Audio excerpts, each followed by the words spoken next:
Oke, bismillah, alhamdulillahi wassalatu wassalamu ala rasulillahi wa ba'du. Kita lanjutkan pembelajaran tafsir kita pada kesempatan kali ini. Selesai kita berbicara tentang tafsir dari surah Al-Baqarah ayat 145 sampai 150. Maka sekarang kita masuk ke tafsir atau penjelasan dari ayat 151 sampai 157. Nah, di halaman 102 kitab yang kita baca adalah tafsir Saffatut Tafasir karangan Syekh Ali As-Sabuni rahimahullah taala rahmatan wasi'ah. Kita baca bismillahirrahmanirrahim. Alhamdulillah wassalatu wassalamu ala Rasulillah wa ba'du. Qala al-mu'allif rahimahullah taala wa nafa'ana bihi wa bi 'ulumihi fid dharain amin. Qala Allah taala kama arsalna fikum rasulan minkum ila qawlihi wa ulaika humul muhtadun min ayati mi'ah wahid wa khamsin ila nihayati ayati mi'ah sabah wa khamsin, dari ayat 151 sampai selesai ayat 157. Jadi itu yang akan dijelaskan oleh pengarang kitab. Nah, sebelum lanjut seperti biasa, sebelum ke tafsir, pengarang kitab akan menyebutkan munasabah ayat tersebut dahulu. Nah, jadi munasabah antara ayat sebelumnya dengan ayat yang akan kita baca. Apa kata beliau? Bada'atil ayatul karimatu bi mukhatabatil mu'minina. Ayat-ayat yang mulia ini, ayat-ayat yang akan kita baca ini, itu Allah Subhanahu wa taala mulai dengan apa? Bi mukhatabatil mu'minin, dengan mengajak bicara orang-orang yang beriman. Wa tadzkirihim bi ni'matillahil uzma 'alaihim, serta Allah Subhanahu wa taala dalam ayat yang akan kita baca ini itu juga menyebutkan, mengingatkan mereka tentang nikmat Allah yang paling besar yang Allah berikan kepada mereka. Apa itu nikmat Allah yang paling besar yang Allah berikan kepada umat Islam? Yaitu bi bi'sati khatimil mursalin, yaitu dengan diutusnya penutup para nabi sallallahu alaihi wasallam, yaitu Nabi Muhammad sallallahu alaihi wasallam. Ba'da an tahaddatsatil ayatus sabiqatu an bani Israil, setelah ayat-ayat sebelumnya, yaitu ayat-ayat sebelum ayat yang akan kita baca ini lah, itu berbicara tentang Bani Israil, tentang orang-orang Bani Israil. Nah, wa dzakarat bit tafsili ni'amallahi 'alaihim allati qabaluha bil juhudi wal kufrani fima yazidu ala sulusis suratil karimah. Yang ayat-ayat sebelumnya lah, kalau kita perhatikan, itu zakarat bit tafsil, telah menyebutkan dengan sangat rinci ni'amallahi 'alaihim, nikmat-nikmat Allah yang Allah berikan kepada Bani Israil. Allati qabaluha bil juhudi wal kufran, tapi sangat disayangkan nikmat-nikmat yang Allah berikan tersebut mereka terima dengan pengingkaran serta kekufuran dari mereka. Fima yazidu ala sulusis suratil karimah, dan kalau kita hitung, maka ayat-ayat yang terdapat dalam surah Al-Baqarah yang berbicara tentang Bani Israel itu kurang lebih sepertiga surah. Beliau mengatakan sulusis suratil karimah, sepertiga dari surah Al-Baqarah itu berbicara tentang Bani Israel. Yang mana itu dimulai dari firman Allah Ta'ala yang berbunyi ya Bani Israel, yang ada di juz 1 di lembar ketiga kalau tidak salah itu ya Bani Israil zkuru ni'mati allati an'amtu 'alaikum, sampai sebelum ayat yang berbunyi kama arsalna fikum rasulan minkum yatlu 'alaikum ayatina wa yuzakkikum wa yu'allimukumul kitaba wal hikmah. Sampai sebelum itu, atau tepatnya sebelum di ayat-ayat yang kita baca di pertemuan sebelumnya, maka itu masih berbicara tentang Bani Israil. Nah, kalau kita perhatikan ya Bani Israil itu ada di lembar ketiga juz 1, dan surah yang kita baca sekarang, ayat yang kita baca sekarang kama arsalna fikum rasulan minkum, itu ada di lembar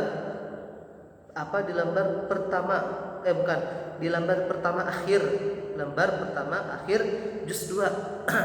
Berarti berapa? Ada 8 lembar, sekitar 8 lembar surah Al-Qur'an, ayat Al-Qur'an yang ada dalam juz surah Al-Baqarah yang berbicara tentang Bani Israil. Dan kita tahu Al-Baqarah itu dari awal juz 1 sampai lembar keempat juz 2, juz 3. Berarti kalau kita hitung sekitar 24 lembar.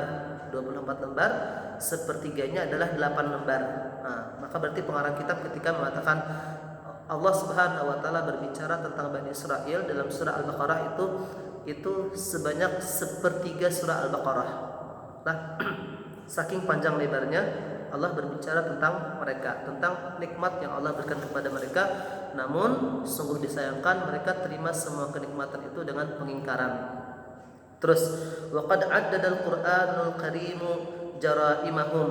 Lah Allah Subhanahu wa taala di dalam Al-Qur'an dalam surah Al-Baqarah yang kita baca tadi itu telah menghitung, telah menyebutkan jaraimahum, apa?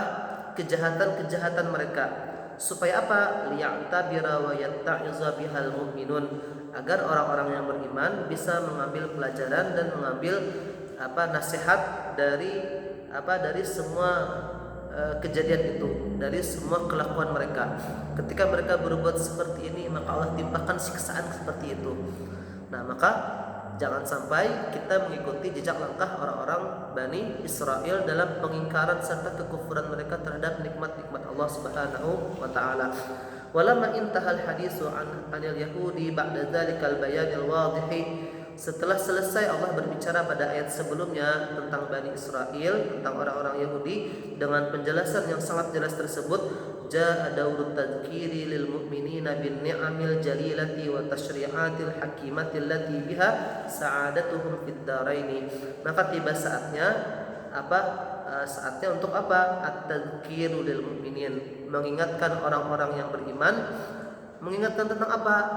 Bin ni'amil jalilah, mengingatkan mereka tentang nikmat yang sangat besar, wa tasyri'atil hakimah, serta pensyariatan yang sangat bijaksana, allati biha, yang mana dengan nikmat besar itu serta dengan syariat yang bijaksana itu, sa'adatuhum fid dharaini, terdapat kebahagiaan mereka di dunia dan di akhirat. Itu hubungan antara ayat-ayat yang kita baca sebelumnya dengan ayat yang akan kita baca. Nah, kemudian lanjut berikutnya pengarang kitab menyebutkan tentang al-lughah, yaitu tafsir mufradat yang ada dalam kelompok ayat yang akan kita baca berikutnya. Apa kata beliau? Al-kitab. Apa al-kitab di situ? Ketika Allah mengatakan yatlu alaikum ayatina wa yuzakkikum wa yuallimukumul kitab, maka apa yang dimaksud dengan kitab di sana? Al-kitab di situ adalah Al-Qur'anul Azim. Al-hikmah bukan hanya mengajarkan kitab, Nabi juga mengajarkan hikmah.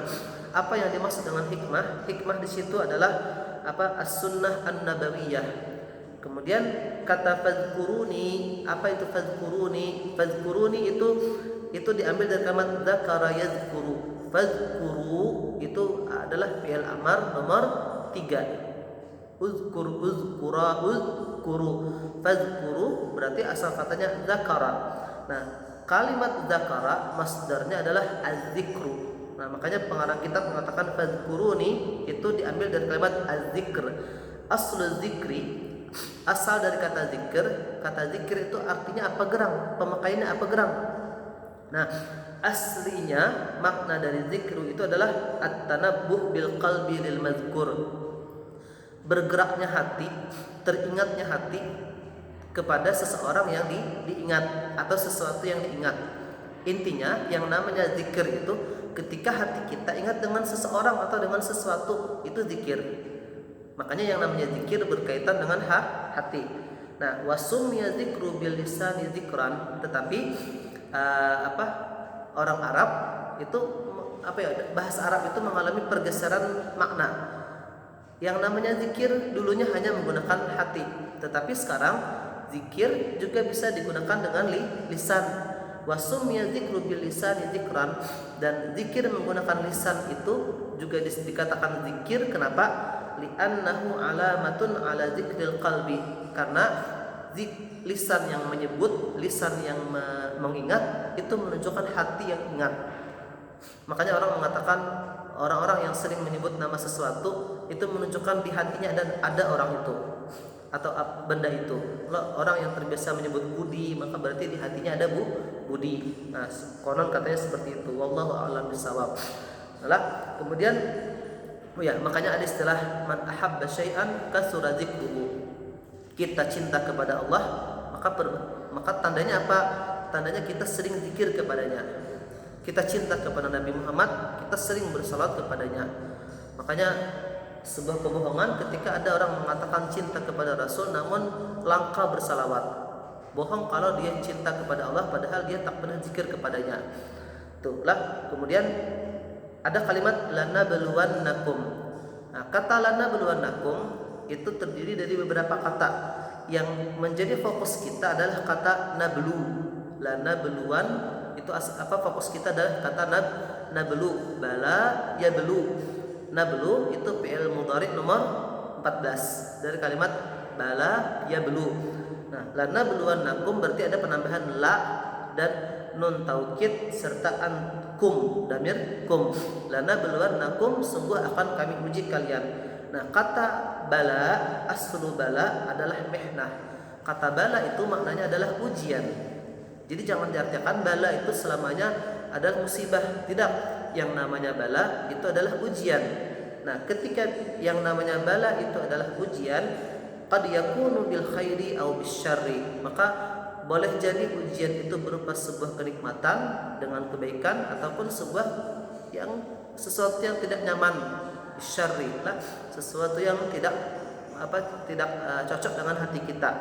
Nah, itu semua adalah ujian, cobaan. Nah, makanya sebagaimana dalam Al-Qur'an Allah mengatakan wa nabluukum bisyarri wal khairi fitnah. Kami uji kalian dengan keburukan, dengan kebaikan, itu semua merupakan ujian. Nah, lalu ada kalimat musibah. Nah, musibah itu dari kalimat asaba yusibu. Nah, al-musibah itu apa? Kullu ma yu'ti al-mu'mina wa yusibuhu fi nafsihi aw malihi wa waladihi. Yang namanya musibah adalah segala sesuatu yang menyakiti orang yang beriman dan menimpa dia baik pada dirinya sendiri ataupun pada hartanya ataupun pada anak-anaknya.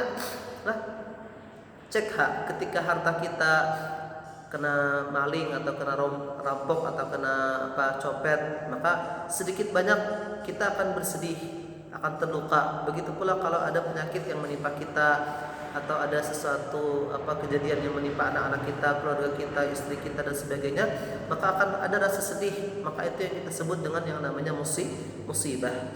Kemudian apa kata beliau? Ada kalimat salawat. Nah, apa itu salawat? Salawat itu jamak dari salatun. Nah, salawat itu jamak dari salatun. Dan kata salat, al-aslu fi salatin, asal makna salat itu adalah ad-du'a. Jadi kata salat itu secara bahasa artinya adalah ad-du'a.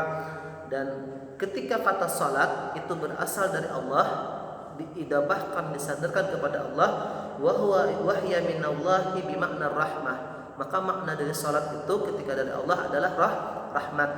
Dan wa minal malaikati, ketika salat atau salawat itu berasal dari malaikat, itu perbuatan malaikat kepada manusia, maka makna dari salat itu adalah istighfar. Makanya ketika ada kalimat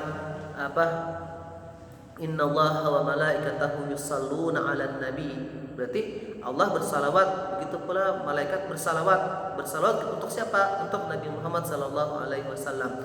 Dan bukan hanya Nabi Muhammad yang mendapatkan salawatnya Allah ataupun salawatnya malaikat, kita pun berhak dan bisa mendapatkan salawatnya Allah serta salawatnya malaikat apabila kita mengerjakan beberapa amaliyah.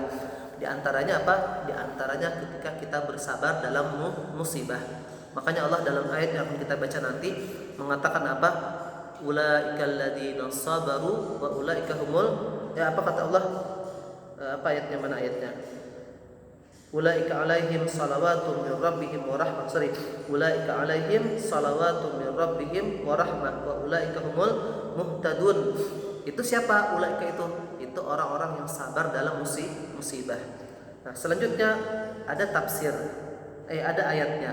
Ayatnya kita karena kita online lah, maka baca masing-masing saja.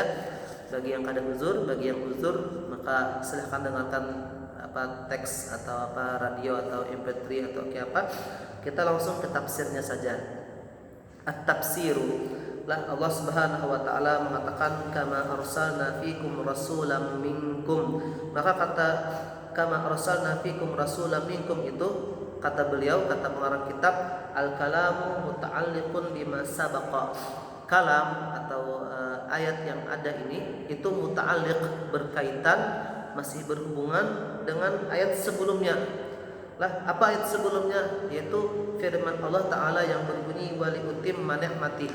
Berarti kalimat kama arsalna fikum rasulam minkum itu masih termasuk salah satu bentuk nikmat yang Allah berikan, Allah sempurnakan untuk umat Islam, untuk Nabi Muhammad dan umat Islam. Nah, maknanya apa? Wal makna dari ayat tersebut adalah kama atmamtu alaikum ni'mati, sebagaimana aku sempurnakan nikmatku kepada kalian, kadzalik, begitu juga arsaltu fikum rasulam minkum, kata Allah. Lah, seakan-akan Allah mengatakan itu, sebagaimana aku telah menyempurnakan nikmatku kepada kalian, begitu juga kata Allah, aku mengutus rasul itu bukan dari golongan orang lain, bukan dari bangsa Cina, bukan dari bangsa Indonesia, tetapi Allah utus nabi untuk orang Arab waktu itu dari siapa? Dari golongan mereka, itu dari golongan bangsa Arab, yaitu Nabi Muhammad sallallahu alaihi wasallam. Dan itu merupakan bentuk kenikmatan besar untuk orang Arab pada waktu itu. Lah, kenapa? Karena secara fitrah manusia bagaimanapun lah kita akan berbangga dengan orang yang sejenis dengan kita, entah sesuku atau senegara atau sesekolah atau seapa. Ketika ada harus membandingkan antara siapa dengan siapa, ketika disuruh memilih, maka kebiasaannya manusia akan condong kepada orang yang punya kesamaan dengan dia. Nah, itu. Nah, ketika waktu itu Islam turunnya di Arab, maka salah satu bentuk kenikmatan untuk orang Arab pada waktu itu adalah diutusnya Rasul dari golongan mereka, yaitu Nabi Muhammad sallallahu alaihi wasallam. Nah, tugas Rasul ketika diutus itu apa? Maka tugas beliau adalah pertama, yatlu alaikum ayatina. Tugas Nabi adalah membacakan, mengajarkan bacaan Quran kepada kalian. Nah, ayaqra'u alaikumul Quran. Tugas Nabi yang pertama adalah membacakan Quran untuk umat Islam, untuk para sahabat yang ada pada waktu itu. Nah, jadi Nabi mengajarkan bagaimana Quran. Sebab walaupun Quran menggunakan bahasa Arab, maka cara bacanya agak berbeda dengan berbicara bahasa Arab yang biasa. Kalau orang berbicara bahasa Arab yang biasa, tidak ada yang namanya gunnah. Tidak ada orang berbicara misalnya ila aina antum turidu an tadhhabu. Tidak. Biasa orang bicara ila aina turidu an tadhhab. Orang ketika ada nun tasydid atau mim tasydid, mereka tidak begitu mengidghamkannya. Begitu pula ketika ada ketika ada nun mati ketemu fa, nun mati ketemu ta, nun mati ketemu huruf-huruf ikhfa lainnya atau huruf idgham atau huruf apapun, maka mereka tidak mengidghamkannya sebagaimana dalam Al-Qur'an. Nah, maka ketika ada beberapa perbedaan itu, maka perlu bagi Rasul untuk membacakan Quran bagaimana bacaan yang benar. Nah, kemudian tugas berikutnya apa? Tugas Nabi berikutnya adalah yuzakkikum.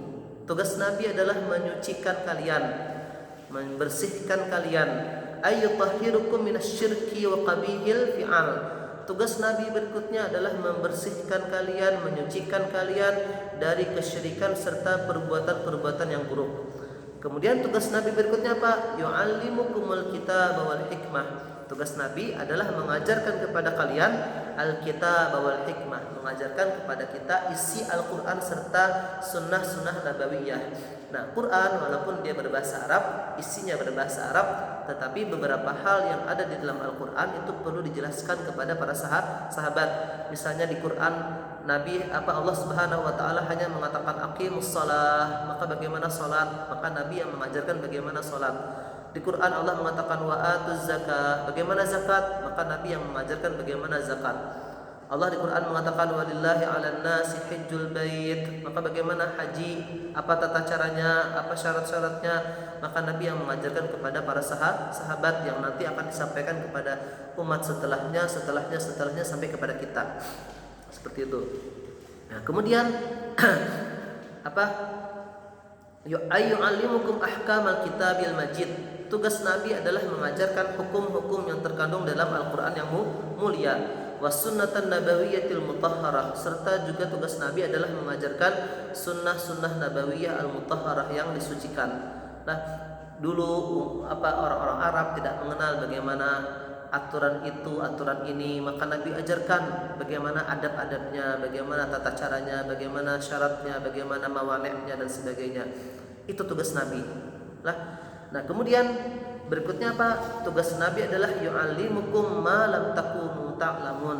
Tugas Nabi itu mengajarkan kepada kalian apa-apa yang belum kalian pelajari, apa-apa yang belum kalian ketahui, apa-apa yang belum kalian pernah dengar. Apa maksudnya?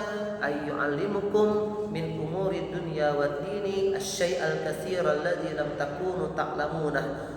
Nabi mengajarkan kepada kalian sesuatu yang sangat banyak perkara, baik perkara dunia ataupun perkara agama.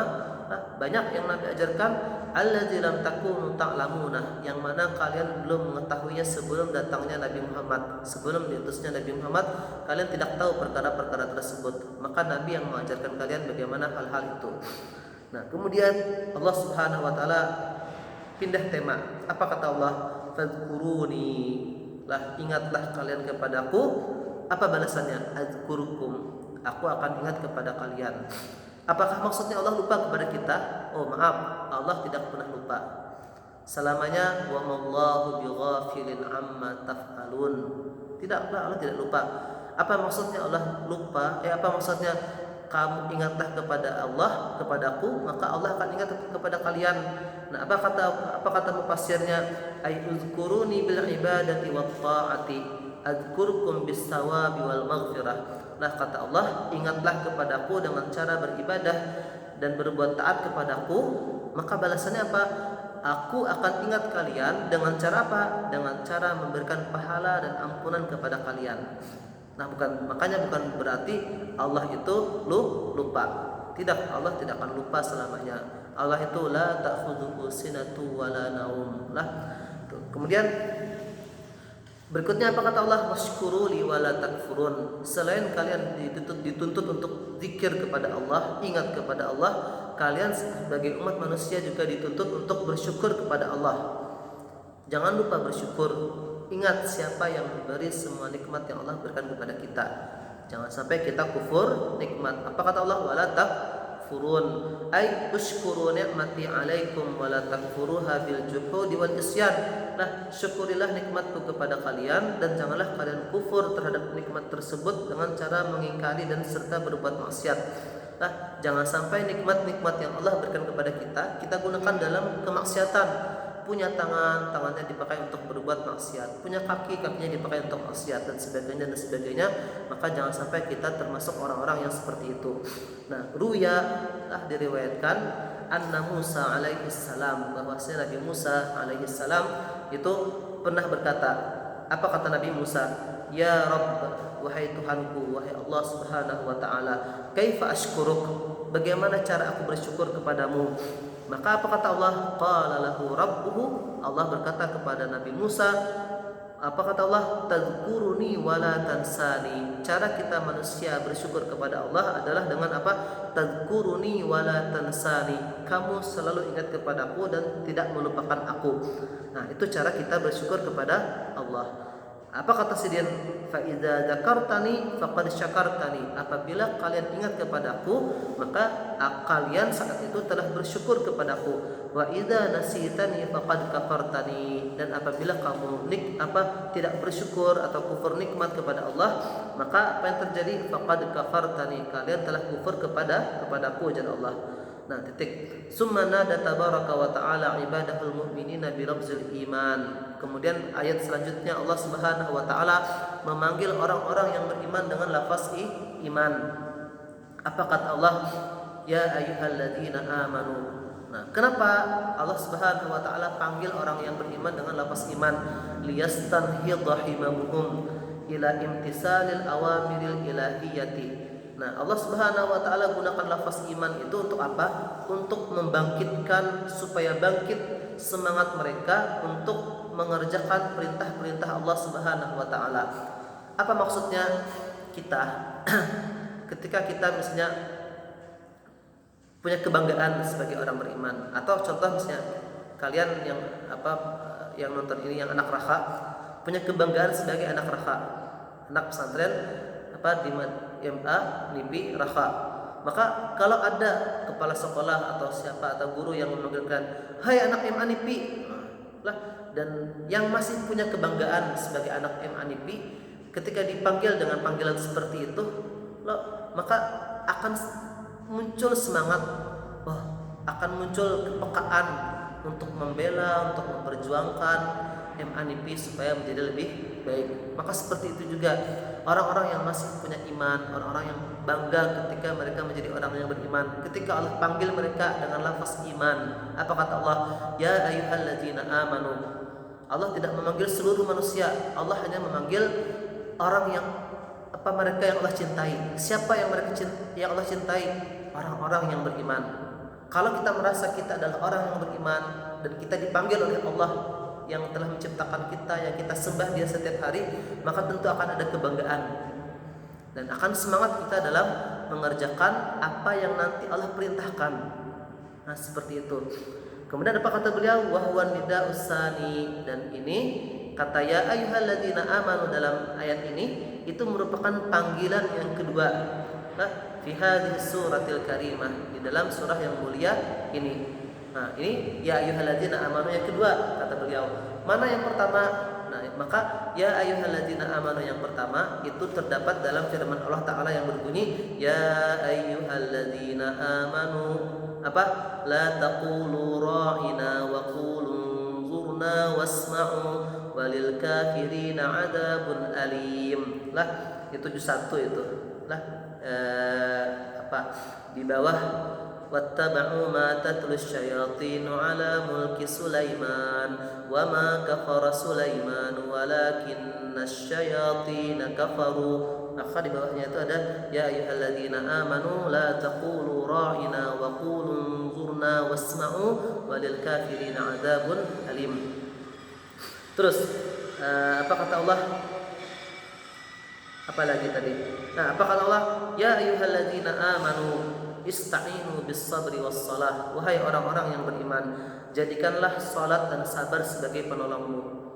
Ketika kamu mengalami keberatan, ketika kamu mengalami kesulitan atau apapun, maka jangan cari pelampiasan yang aneh-aneh. Maka jadikanlah salatmu dan sabarmu menjadi tempat untuk mencurahkan segalanya. Bawa bersabar dan bawa ibadah. Nah, seperti itu seakan-akan Allah Subhanahu wa taala ketika kita mendapatkan apapun, musibah atau apapun, suatu kemalangan, suatu kesulitan atau apapun, maka solusinya kerjakan salat dan bersabarlah. Nah, itulah. Nah, apa kata beliau? Aista'inu ala umuri dunyakum wa akhiratikum bis sabri was salah.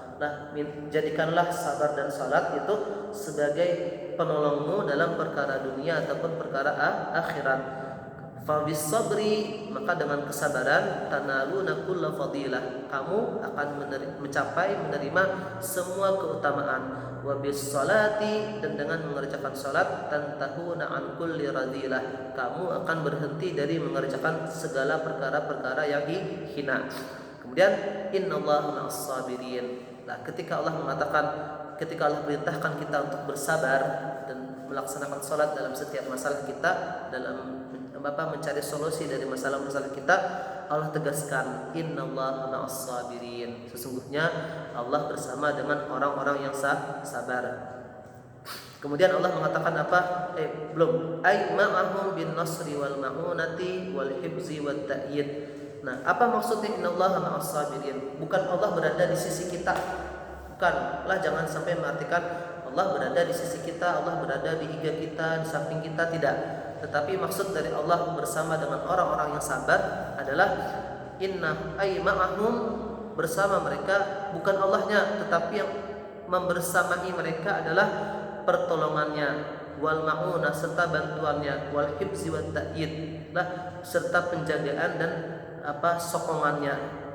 Allah sokong kita dalam setiap kebaikan yang akan kita lakukan. Allah permudah kita, Allah jaga kita, Allah bantu kita, Allah tolong kita dalam setiap masalah-masalah yang kita hadapi.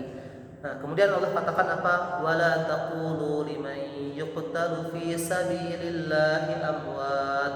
Dan jangan kamu katakan, kata Allah, apa jangan kamu katakan, semua orang yang terbunuh itu di jalan Allah mereka itu mati saja.